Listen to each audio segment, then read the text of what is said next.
So with more borrowers defaulting on their loans and more homes worth less than the loans on them, banks are succumbing to some, you might say, necessary evils, and one of them is agreeing to something called a deed in lieu of foreclosure. One of the reasons we've seen such a spike in bank repossessions is because of a huge increase in deeds of lieu of foreclosure, as homeowners are just mailing the keys back to the bank. It's hard to believe that most homeowners who are actually homeowners raising a family in their house would walk away from a home unless it was their last resort. But what we haven't seen is any sort of program that makes it more palatable for them to stay in a really bad financial situation. Okay, so why would a bank do this instead of foreclosing? Well, unlike during the housing boom, banks can't make any money on foreclosed properties. They can't sell them at a profit. Foreclosing is expensive, it is time-consuming, and you also run the risk that if you foreclose on somebody who doesn't want to get out of the house, they're going to trash the house before they leave.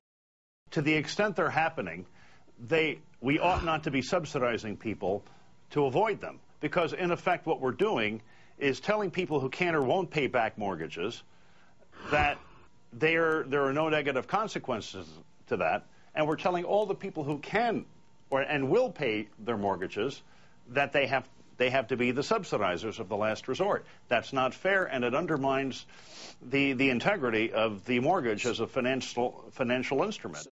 What I'm arguing against is a large-scale federal subsidy program. But, sir, what about when you get to the point where there is the greater evil? I mean, I agree with you from the beginning that I don't want to subsidize people who made bad gambles on their houses. I've said that from the start. But you get to a point, you get to a critical mass where all of these foreclosures are bringing my house value down, they're bringing your house value down, and they're bringing the economy and the credit markets down with it. At some point, you have to say, okay, enough is enough. We need to stop the bleeding, wrap it up, and start again. But if we do that, we'll be enabling the events that caused this mess in the first place to happen again. You're enabling them, but come up with a plan that saves some borrowers and puts other people's back into rentals, because as many economists have already said, not everybody is supposed to own a home. The servicers of these securitized mortgages, where many of the defaulting mortgages are, and the servicers are incentivized to produce foreclosures even when they're preventable. And that's the problem we've got to get our arms around.